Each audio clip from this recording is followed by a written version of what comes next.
To have a good harvest, one must plant good seeds and must also use the right kind of fertilizer. The carrots have grown large and firm. How good they will taste.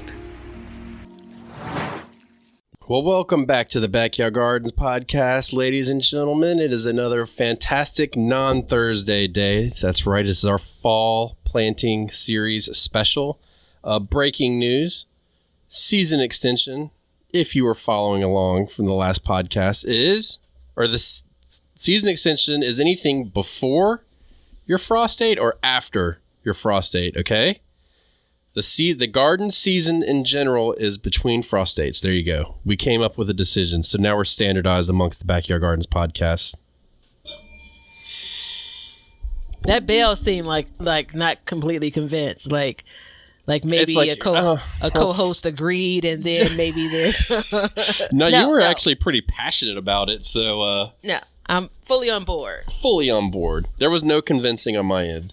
And as usual, you can become a subscriber, Apple, Patreon, the planter app below, planting your gardens. This is what it's all about, man. Get that discount, get that link below, buy yourself some seeds from our seed shop and a limited edition jar of yours truly's honey.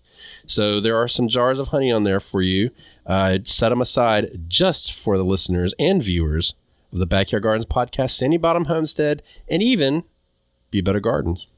I mean, and absolutely including. Absolutely including. Excuse me.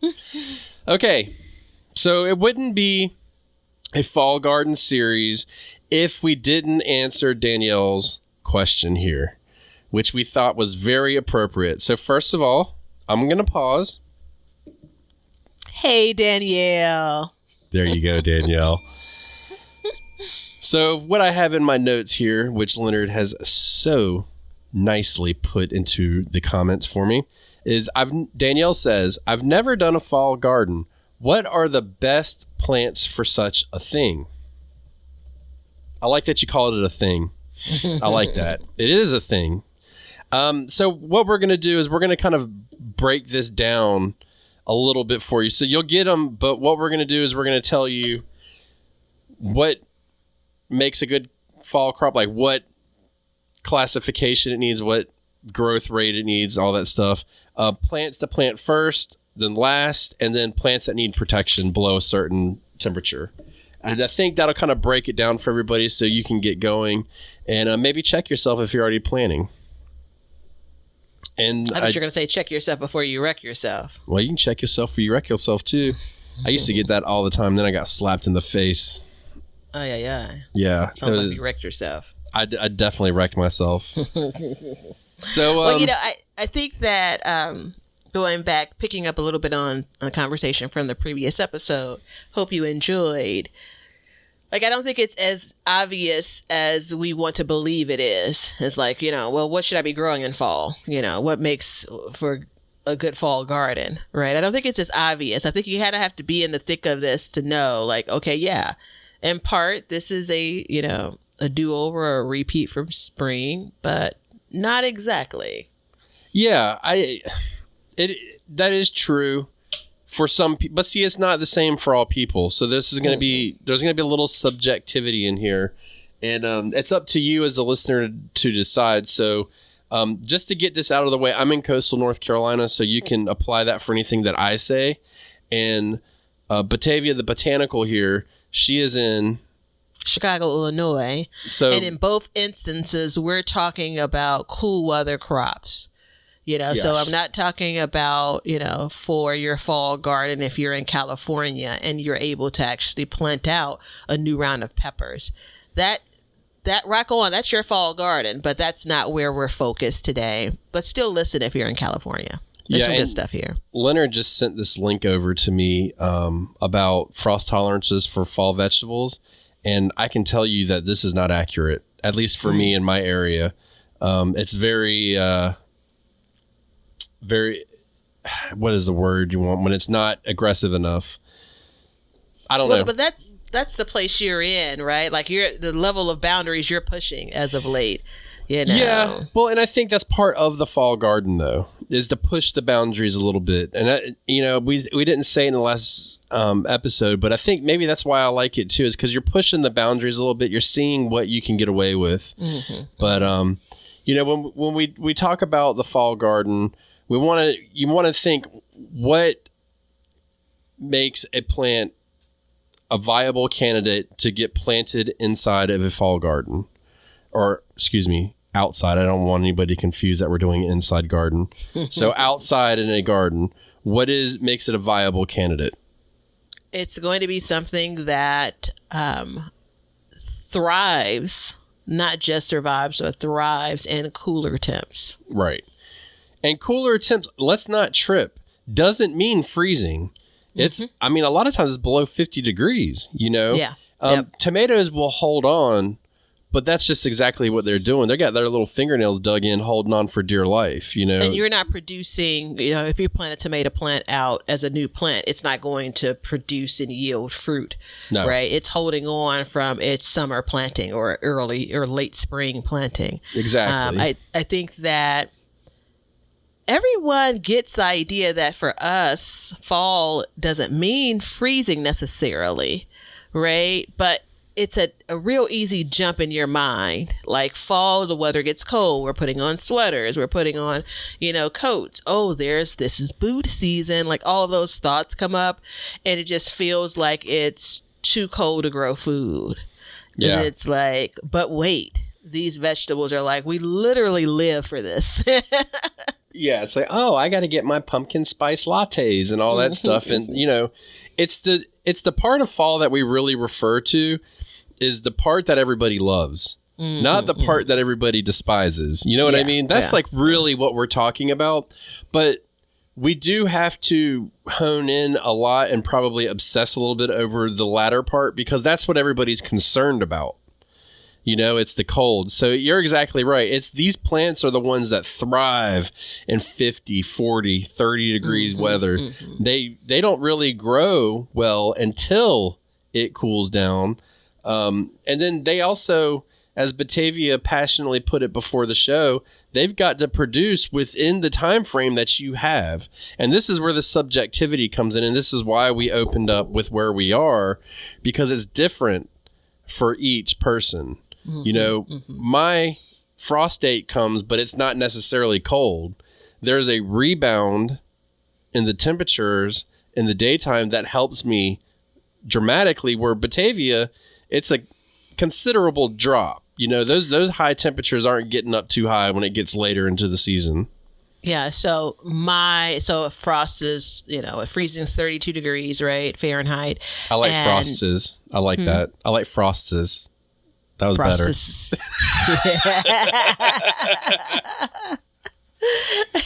And so for me, compared to you, which, I love these exercises, I stay closer to that temperature for longer. What in you the mean coming the low days and weeks and months? You mean the low temperatures? It could be closer at 33. It could be closer at 29. Like I'm hovering around those temps for a longer period of time, right? Than you are, right? Your bounce back could be getting back up to 70 after you hit that first. Absolutely. Frostices of the season, and you can be in 70-degree temps for another week or two, right? Absolutely. Your nights may get cool, but you still may get those highs. It is a very rare occasion, when it comes to some of us here in the Midwest, where we're dipping down to freezing, right? Let's get down to the freezing point. And then we have 2 weeks of what I consider warm weather, 70 degrees plus. That's just not the normal. And again, to the point of these plants don't want 70 degrees, to be quite frank. No. That's not something that they're looking and excited about. These, well, listen, we're going to get there. We're going to actually name vegetables. We're just not going to talk about plants and crops. You're not going to use these cold words, right? Yeah. So Danielle, don't worry. So for me, it's my last frost date, I believe is like November 11th, something like that. And it's funny too, because the more that I garden, the less I'm concerned about my last frost date, because I've already transitioned over, so it doesn't matter as much. But it's very common in my area to be 32, 28 degrees, something like that at night during that period, but then get up to 70, 75 degrees in the daytime for up into January. That's very possible to happen. So if you think about it in that way, there's two totally different ways. So what can produce in time before the real hard freezes come is dramatically different between the two of us. So that's what makes a crop a good candidate to go into your garden. So the next part of this is, what are the crops that you should be planting first? So what are they? This is what we would refer to this as are when the seedlings would be a little bit more heat tolerant, but then they will also be able to produce in time. They'll be take longer to do so. So we'll run through the list. First in, last out, almost. Versus saying first in, first out. I think things that produce ahead, if it's your desire for it to produce ahead. Yeah. Things beyond radishes that produce a root. Well, we've got to run through the actual crops. We can't give classifications. Oh, okay. All right. So cabbage, broccoli, cauliflower, which I consider cauliflower and broccoli about the same thing. Yeah. Carrots. Beets. Beets. What's my favorite? Rutabaga. Parsnips are your favorite. Parsnips. Yeah. Turnips. Parsnips are a real stretch because they are a really, really long crop. They're 100 plus days. So that one may be tricky for you, but I'm rooting for you. The best I ever had on a parsnip harvest was the year I planted. It was 100 degrees outside, and I went out and planted my seeds. And they took forever, but they came up, and I watered the out of them. You know what I mean? I bleeped it. But yeah, you got all types of cabbages. So Chinese cabbage. What else? Kale is another good one to put in early. So we're moving beyond the idea of it producing a root. Those things, before we get to the kale, those things, generally speaking, you want them to be at some level of maturity before you're harvesting. Yes. You're not harvesting the broccoli for the leaves. Yep, they're edible. You're harvesting them for the crown, and of course those side shoots. I'm a fan, right? Are you really? Yeah, I've been converted. Yeah. Well, that's the excuse that you make when you plant your broccoli so late, where basically your main head bolts, but you still have a chance to get one or two side shoots. Like that's, you convert. Brussels sprouts. You look at those veggies, and those are the veggies that, you're not harvesting carrot tops. No. They actually make a tasty pesto if you get them young. But that's you're not harvesting the carrot tops. And I make that distinction because these plants that produce a root or produce a head, the end, right, the satisfaction comes from getting to that maturity. Whereas this next round of things, you can harvest, basically any time. Yeah. It's edible and enjoyable at any time. Right. Kale. Spinach. Yeah. I don't know if is that one of the first for you? For me, it's definitely not the last. Yeah. So my window for spinach it's pretty tight. Okay. So yeah. I have to get right on the other side of the heat. But then, unless I really want to get baby leaves, I need to get them in right around September, right at the beginning of September, maybe even the last week of August. Yeah. Swiss chard is another one that's a good one. Peas are another good one. So I'm trying those this year. You've got to wait for them to vine up before they will produce. So you've got to get them in enough time. So, there's a lot that needs to go in first, earlier than the later. And the next episode will be about when, just so you know. So we'll do that. And the thing is, and the reason why it can be next, in case you think, hey, I may be running out of time or something, is because a lot of these can be directly sowed. That's another benefit of them.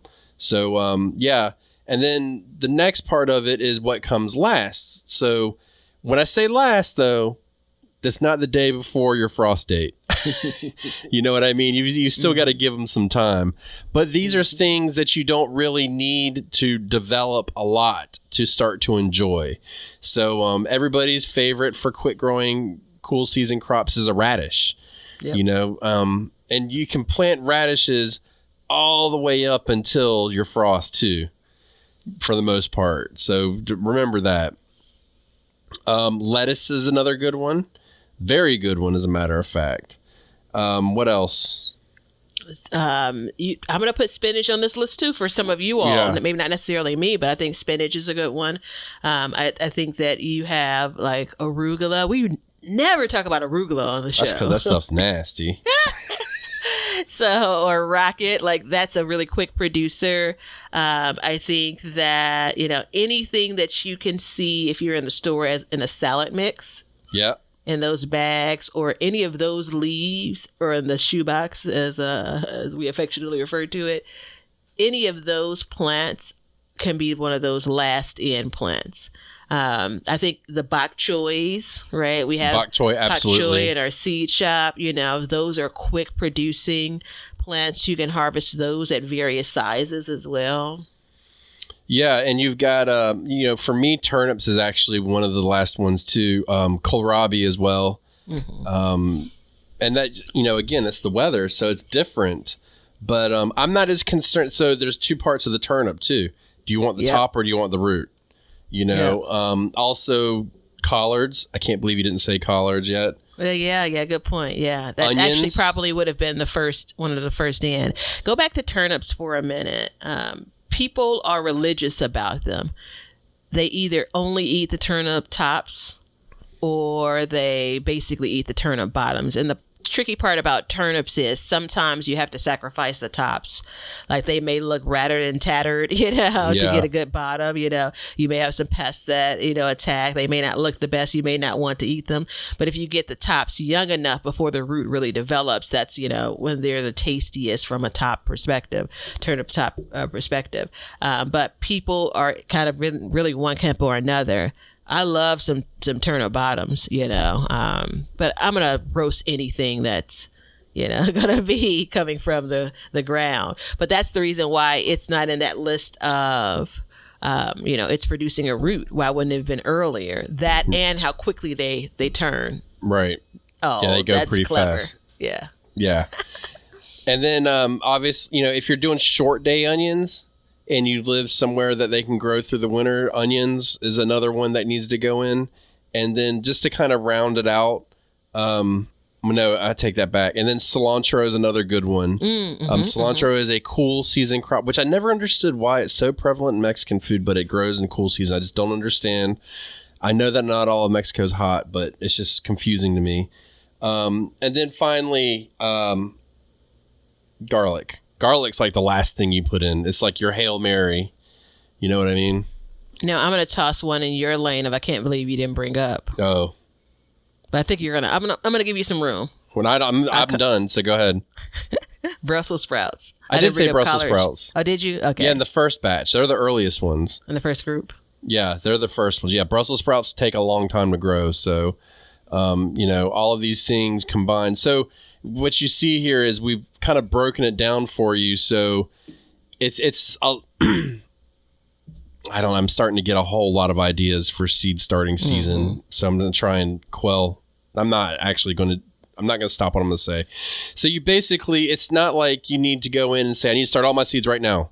Oh my gosh. It doesn't work that way. So we need to have a plan in place and say, okay, these are the ones I start earlier, and then we'll get those out. And then some of these other ones. Now, like lettuce, you think, well, hey, I could just grow lettuce and then I could be eating it throughout the season if I put it in earlier. But it's super sensitive to bolting. So you've got to keep that in mind, too. So a lot of these, you know, that's why we put a lot of them at the end, is because they're sensitive to bolting. So are you going to have the same lettuce harvest in the fall that you are in the spring? No, in the spring, it's a thing of beauty. Yeah. In the fall, it's a little bit different, right? So it's just kind of, you know, temper your expectations about what you're going to get at the same time and how you're going to harvest it. But that's totally different, you know.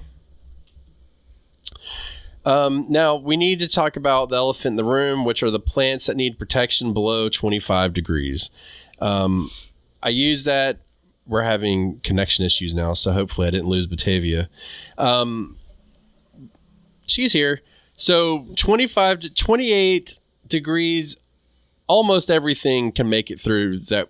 I'm trying to think right now. Everything that we've talked about, I think, can make it through 28 degrees. The only challenge I'm going to give you is lettuce. It depends. Lettuce is probably one of the vegetables that I think variety is so critical. And I don't have a list of like the hardiest of hardy lettuces, but some lettuce will get that, cold burn and be mush, and some won't, even at 28 degrees, Yeah, I had last year lettuce go to 24 degrees, and I did have some burn, but the middle of the plant was okay. Mm-hmm. But again, we have to remember my temperatures rebound, and that's a big thing for these plants is the rebounding of them. How long do they stay in that because there's freeze that's happening there, right? Yeah, the cells are freezing in it because the cells of them. What do we love about lettuce? You bite into it and the water goes in your mouth. Mm-hmm. There's water inside of the lettuce that's actually freezing.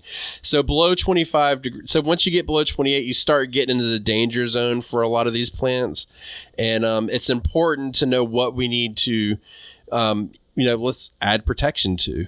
So typically speaking, the plants here, I've got this list that Leonard sent, so I'm just going to look at it. And I don't agree with everything that's on here. And that's okay. Yeah, it is okay. But once you start getting low, if you have broccoli that's heading, that needs to be protected. Cabbage, I find to be just okay, don't you? Yeah, I find it to be just okay. I just, the struggle I have with this and the list is the concept of what's being maintained in the garden versus what's still growing. And that ties very much back to the example we've been using, your weather versus mine. Yeah. Right? So protection at below 25 degrees is one thing. But if I get 25 degrees and I'm adding some protection, that protection is going to be on and need to be on for a whole nother week. Yeah. Like we're not getting to the point where that these plants are going to continue to grow. Right. That's what's critical. That's, I think, a little bit different than your experience. Yeah. For me, if I put protection on, they will continue to grow. Mm-hmm. For the most part, if it gets the right amount of sun, which is a totally different subject. But stuff that will need protection. So lettuce needs protection. Heading broccoli needs protection. Non-heading broccoli is okay, but by the time you get to these temperatures, you should be heading. So we'll call broccoli. Really good distinction there too. Yeah. Radishes, not necessarily, but I like to grow them next to my lettuce. So they automatically get covered. Mm-hmm. So, I look at it that way. Cauliflower, same thing. Swiss chard. What do you think about Swiss chard? It's a little bit sensitive. It all depends on the maturity level. Yeah, if it's nice and established, I think it can pull through. Yeah, it's got a more thicker leaf than a lettuce. Yeah, the maturity level in this instance, again, using the same word to describe two different things, is how established the plant is, to your point of if it's established. If this is a new seedling, yeah, it's you're shaking the dice if you don't cover it. Carrots, when you start getting low, they need to be a little bit of protection too. The carrot tops. We're again still below 25 degrees, right? Yeah, below 25 degrees. I think carrots are that one's hard for me too, because even the tops, when they get wimpy, the actual root itself is still intact. But you are right, the idea of a frozen carrot isn't as tasty as, well, you've got to have the greens to produce the root, so it could still be producing as well. That's the thing about the root crops is you don't really know. Yeah, and I keep on going back to the idea of, in my garden, I'm storing these vegetables at this point versus growing them. So I want to try to balance that a bit better. Spinach, it's really hardy, but if you cover it, it'll grow. Yeah. So it's not that it's going to die off necessarily, but if you cover it, it will grow because it's so hardy. So think about that. So that'll kind of, and bok choy is another one too, since we mentioned it earlier. Bok choy is one that you really do want to cover when it starts to get cold like that. And again, I plant my lettuce, my radishes, and my bok choy in the same bed. So they all kind of get treated. And the bok choy is a little bit more hardy than the lettuce, so it continues to grow as well. So that's a benefit. And it's stuff that you don't need to cover at all. Well, not at all, but you can go even lower than that. So kale, number one. I think that's like the hero of the winter garden. Agreed. Collards do really well as well. Really good. Yeah, I definitely experienced temperatures in the teens without any cover at all, and very little, if any, damage once the plants got basically hovering back to freezing or above freezing. You obviously, well, not obviously, I won't say that. I'm not harvesting them at 22 degrees. Right. I'm waiting for those plants to get life in them again, if you will. Right. Brussels sprouts are really hardy. Cabbages are really hardy if they're mature. So, and if they're healthy, let's put it that way too. Good point. Yeah, very good point. Because remember, a lot of times when you harvest a cabbage, you're going to pull off the outside leaves anyways. And so it's naturally protecting the head of cabbage. So that makes it, and peas are really, this is one that was on that list that I don't agree with. Peas are really strong and hardy too, but the thing is are you going to cover a trellis of peas? Like, I mean, let's give it a break, you know what I mean? So and that really rounds it out. So at some point in your garden, if you get really cold, like if you get a lot of snow, you can put a cover over it, and some of these plants can in fact continue to grow. And I think, you know, honestly, you remember a couple of years ago there was that big kale craze that occurred. Do you think maybe it was because it was like pushed upon us because it was so hardy and it could grow all winter that they could keep a profit coming in for that? Do you think maybe? Interesting to think about, right? Quite possibly. I don't know that I've thought about it that way before, but yeah, me either until now. I mean, kale's not that good. I mean, you know what I mean? It's not that good. I was just chatting with some friends and I said, you know, sometimes I lean into the thing, not because I love it, but because it grows so well for me. Yeah. And garlic, you don't need to cover that really. Nope. You should mulch your garlic when you plant it, you know, but nothing beyond that. It's a bulb. Now, if let's say you get some crazy weather and it gets warm and it starts to really grow and then it's going to get really cold, then you may want to, but overall speaking, like I've had garlic go below 0 degrees and produce. So, and then onions, since we planted those in the fall, they are really hardy as well. They can get pretty cold. But depending on the maturity of them, you're probably going to want to cover them around 26, 25, 4 degrees, something like that. Just depends on the rebound temperature during the day. And I think from the timing of this, I think it would have been an episode a couple of weeks ago. We had a question of the day around varieties for you know, kind of the hardiest. So things that are basically described as growing in the winter. And so that if you're looking for kind of, hey, how am I extending this?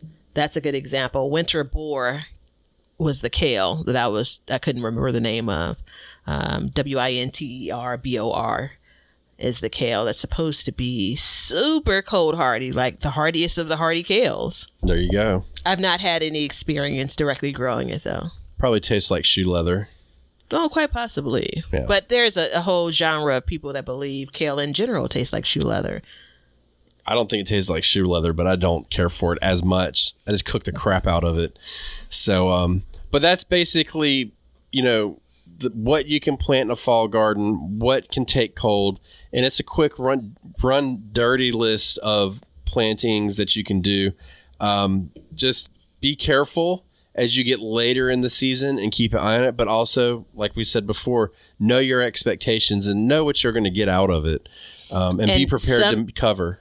Yeah, sometimes you have to let something go to determine if you really needed it to take the step in the first place. I will play around with leaving something uncovered to see if it makes it. right? Because then I know at this temperature, now I know, oh, hey, it made it. I don't need to go that extra step and provide cover next year when I'm in the same scenario. But that's the kind of gardener I become later in the season. Yeah.